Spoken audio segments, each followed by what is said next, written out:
다혜야, 엄마야. 엄마, 이렇게 일찍 왜?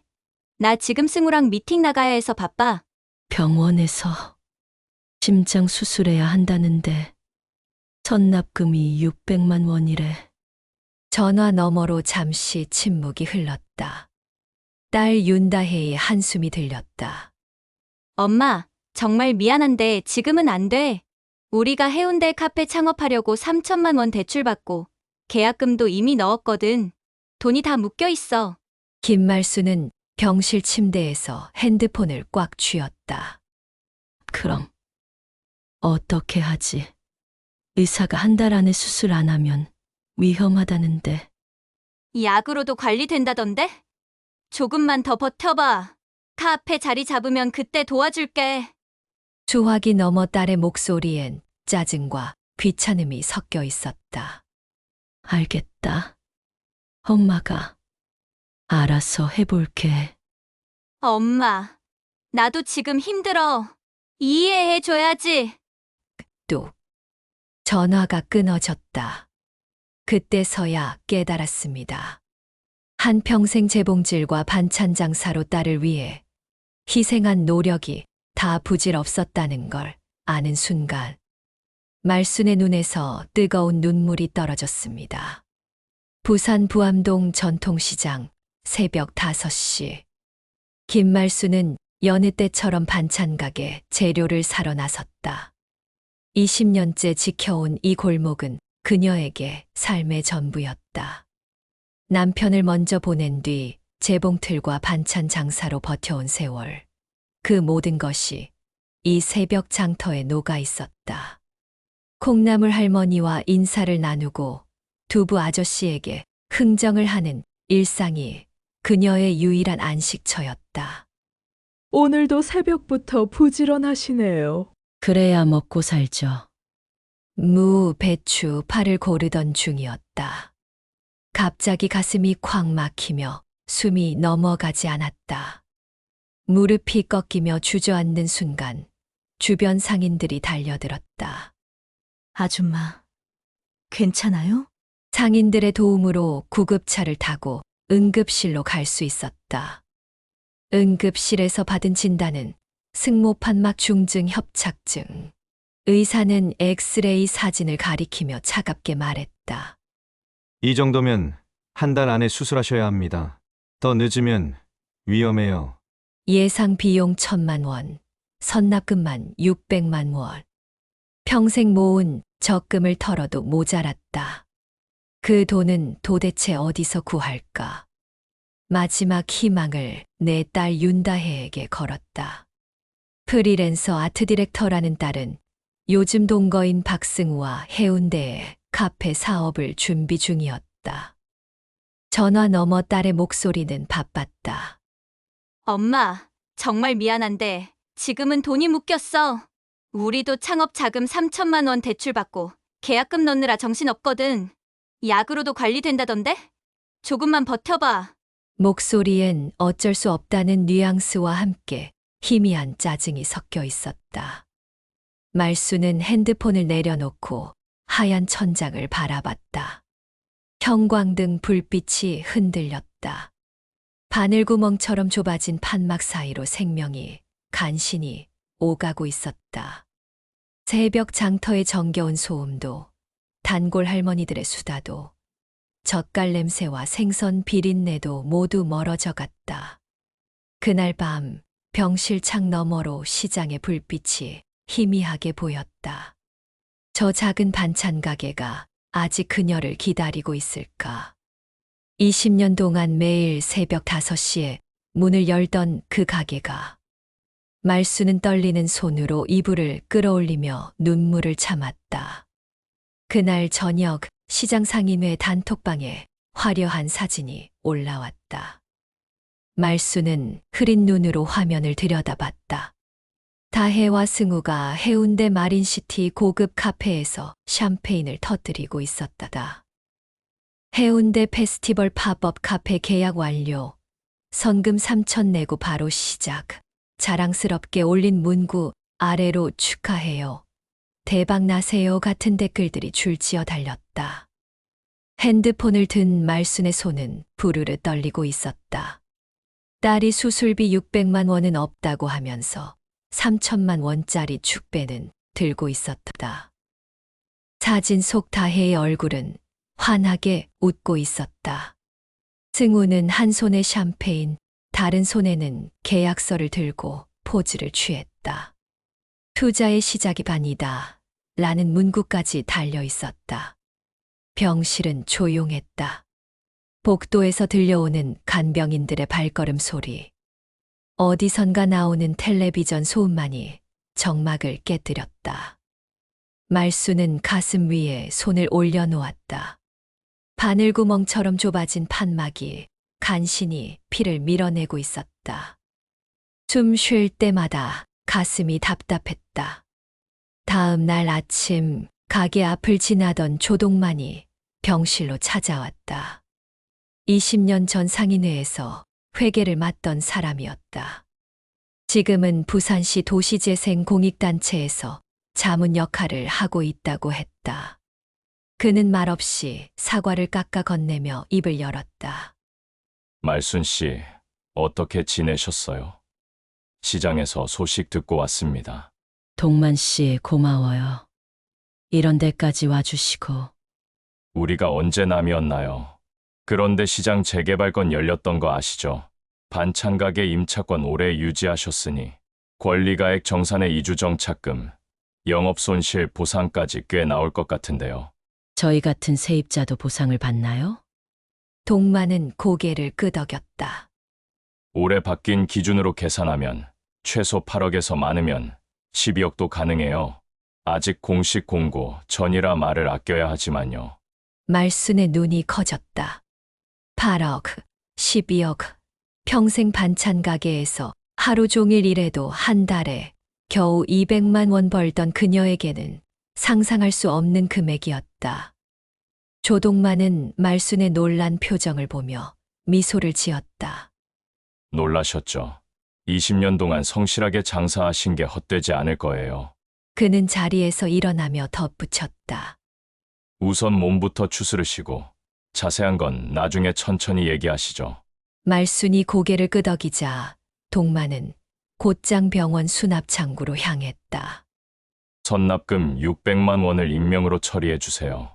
시장 상인의 상부상조, 기금에서 나온 거라고 해주시고요. 수납 직원은 의아해했지만 서류를 작성해줬다. 시장 식구끼리 도울 때는 말없이 하는 거예요. 동만이 돌아와 말하자 말수는 울컥했다. 목이 메어 아무 말도 나오지 않았다. 20년 동안 새벽부터 밤까지 함께 일해온 시장 사람들의 마음이 이렇게 따뜻할 줄 몰랐다. 며칠 뒤 수술은 무사히 끝났다. 승모 판막 교체술이 성공적으로 진행돼 의사도 만족해했다. 회복도 빠르고 상태가 좋네요. 이제 정상 생활 가능할 겁니다. 그런데 이상했다. 수술 전까지 연락 한 번 없던 다혜가 갑자기 매일 병실에 나타났다. 보온병에 담은 미역국, 비싼 영양제, 새하얀 손수건까지 챙겨왔다. 엄마, 우리 효도 여행도 가요. 부산 바다 보러 가자. 예전과는 180도 달라진 태도였다. 다혜야, 갑자기 왜 이렇게 잘해주니? 엄마를 사랑하니까요. 그동안 바빠서 엄마한테 신경 못 써서 미안했어. 하지만 며칠 뒤 본심이 드러났다. 엄마, 서류 몇 장만 도와줘. 카페 정산 때문에. 다혜가 내민 것은 위임장과 권리양도 확인서였다. 파업 매출 정산이 지연돼서 담보가 필요해. 잠깐만, 진짜 잠깐만이야. 말수는 서류를 받아들지 않았다. 이게 뭔데? 그냥 형식적인 거야. 재개발 보상 나오면 바로 돌려줄게. 재개발 보상. 말순의 눈이 날카로워졌다. 동만이 말한 그 보상금을 다혜가 알고 있었다는 뜻이었다. 그날 밤 말순이 화장실에 다녀오는 길에 복도 끝 의자에서 다혜와 승우의 낮은 대화가 들렸다. 재개발 보상 10억이면 반만 받아도 우리 빚 다 갚고 회생 가능해. 그런데 발표 전에 양도 받아야 위험 없잖아. 나중에 세금 문제도 있고 엄마가 서명만 해주면 되는데 왜 자꾸 미루는 거야? 좀 더 설득해봐. 효도한다고 하면서. 말수는 이불 가장자리를 꼭 쥐었다. 바늘처럼 가느다랗게 믿음이 끊어지는 소리가 났다. 딸의 갑작스러운 관심도, 매일 가져다 주는 미역국도, 효도 여행 제안도 모두 그 보상금 때문이었구나. 말수는 천천히 병실로 돌아가 침대에 누웠다. 새로 교체한 판막이 규칙적으로 뛰고 있었지만 마음은 더 아팠다. 퇴원 이틀째 다혜와 승우는 집으로 찾아왔다.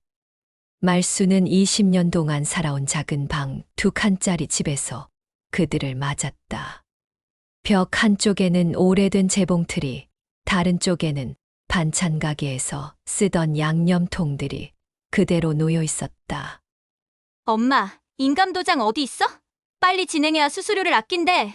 말순이 고개를 저으며 거절하자 다혜의 표정이 굳어졌다.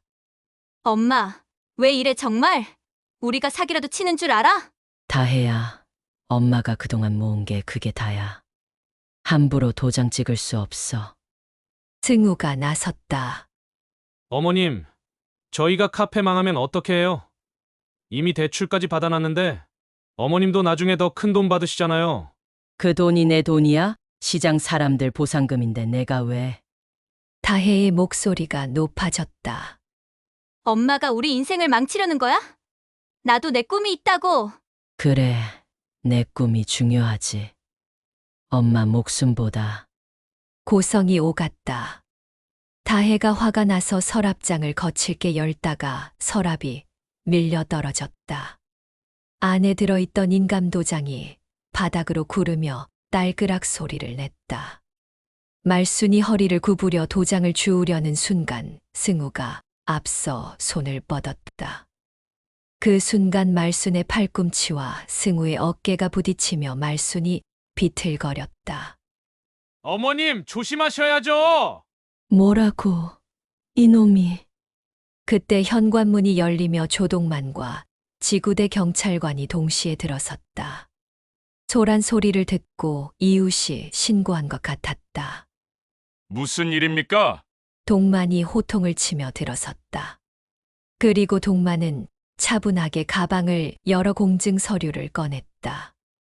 김말순 씨는 어제 부암시장 상생기금의 권리가액 중 절반을 공익신탁하기로 결의했습니다. 남은 절반은 본인 요양 및 생활비로 관리하게 되어 있고요. 영상 확인과 변호사 확인까지 마쳤습니다. 순간 다혜의 얼굴이 하얗게 질렸다. 뭐라고요? 엄마, 언제 그런 걸 했어? 말수는 조동만을 바라보며 놀랐다. 어제 그가 찾아와서 재개발 보상 절차에 대해 설명해 줬지만 이런 이야기는 없었는데 동만이 조용히 말했다. 어제 상담받으실 때 녹화도 했고 변호사 사무실에서 공증도 마쳤습니다. 김말순 씨가 직접 서명하셨죠. 말수는 기억이 나지 않았다. 하지만 동만의 따뜻한 눈빛을 보며 무언가 깨달았다. 엄마, 정말 왜 이래? 그 돈은 내 미래야. 내 꿈이라고. 말수는 낮고 단단하게 답했다. 엄마의 오늘이 먼저다. 그리고 시장의 내일도. 경찰관이 상황을 정리하고 다혜와 승우는 허탈한 표정으로 집을 나갔다. 문이 닫히자 말수는 동만을 바라봤다. 동만 씨, 정말 내가 어제 서명했나요? 아직 공고 전이니까 시간이 있어요. 천천히 생각해 보세요. 2번 다시 이런 일은 없어야죠. 조동만은 미소를 지으며 떠났다. 보상 공고가 정식 발표된 것은 한 달 뒤였다. 말순의 계산서는 예상과 달랐다. 거창한 부자가 된 것도 아니고 불쑥 갑부가 된 것도 아니었다. 다만 불안의 빚을 갚을 길이 생겼다. 최종 보상금 9억 2천만 원. 절반은 부암시장 상생기금으로, 절반은 그녀의 몫으로 정해졌다. 말수는 오래된 반찬 가게를 정리했다. 20년 동안 쌓인 추억들을 하나씩 상자에 담으며 작별 인사를 건넸다. 낡은 냉장고, 기름때 묻은 가스레인지, 단골 할머니들이 앉던 작은 의자까지. 모든 것이 그녀의 인생이었다. 새로 이사한 곳은 시장 골목 입구의 작은 주택이었다. 마당이 있어 고추와 깻잎을 심을 수 있고 뒤쪽에는 작은 텃밭도 있었다. 낮이면 마당에서 고추를 말리고 저녁이면 상인회 사무실에 들러 상생기금 심사위원으로 봉사했다. 기금은 투병 중인 상인들, 진학을 포기할 뻔한 상인 자녀들, 폐업 위기에 몰린 점포의 전환 교육에 쓰였다. 김복순 씨 유방암 수술비 300만 원, 이철수 아저씨 아들 대학 등록금 400만 원, 떡볶이 집 할머니 디지털 주문 시스템 교육비 50만 원. 매달 심사회의가 열릴 때마다 말수는 꼼꼼히 서류를 검토했다. 동만은 가끔 농담을 던졌다. 재단 이사님, 오늘도 엄격하시네요. 말수는 빙그레 웃으며 답했다. 바늘귀는 작아야 실이 곱게 꿰매지요. 다혜는 한동안 연락이 끊겼다. 카페 사업은 결국 실패했다는 소문이 들렸다. 해운대 팝업 카페는 석 달 만에 문을 닫았고 승우와도 헤어졌다고 했다. 어느 오후 다혜가 혼자 찾아왔다. 예전처럼 화려하지 않은 모습이었다. 허름한 옷을 입고 화장기 없는 얼굴로 마당 한 구석에 조용히 앉았다. 엄마 미안해. 그동안 남 탓만 하며 살았어. 말수는 고추를 따던 손을 멈추고 딸을 바라봤다. 눈가에 주름이 깊어진 게 보였다. 너도 힘들었구나. 실패하고 나서야 알겠어. 엄마가 얼마나 힘들었는지. 말수는 딸의 손을 꼭 잡았다. 너도 다시 꿰매면 돼. 뜯긴 자국이 있으면 어때? 다시 튼튼하면 그만이지. 해질녘 시장 골목에 불이 하나둘 켜졌다. 어묵 냄새 사이로 아이들 웃음소리가 떠다녔다. 말수는 상생기금 현판 앞에 조용히 서서 마음속으로 중얼거렸다. 살자. 내 호흡으로, 내 걸음으로, 그리고 내 곁의 사람들과. 그날 밤 창가에는 반짝이는 실태가 가지런히 놓였다. 풀린 실도 새로 감은 실도 모두 같은 자리에 있었다. 말수는 천천히 재봉틀 페달을 밟았다. 과거를 덧댄 천 위에 새 삶의 박음질이 일정하게 이어졌다. 바늘이 천을 뚫고 지나갈 때마다 작은 상처가 생겼지만 그 상처들이 모여 하나의 완전한 작품이 되었다.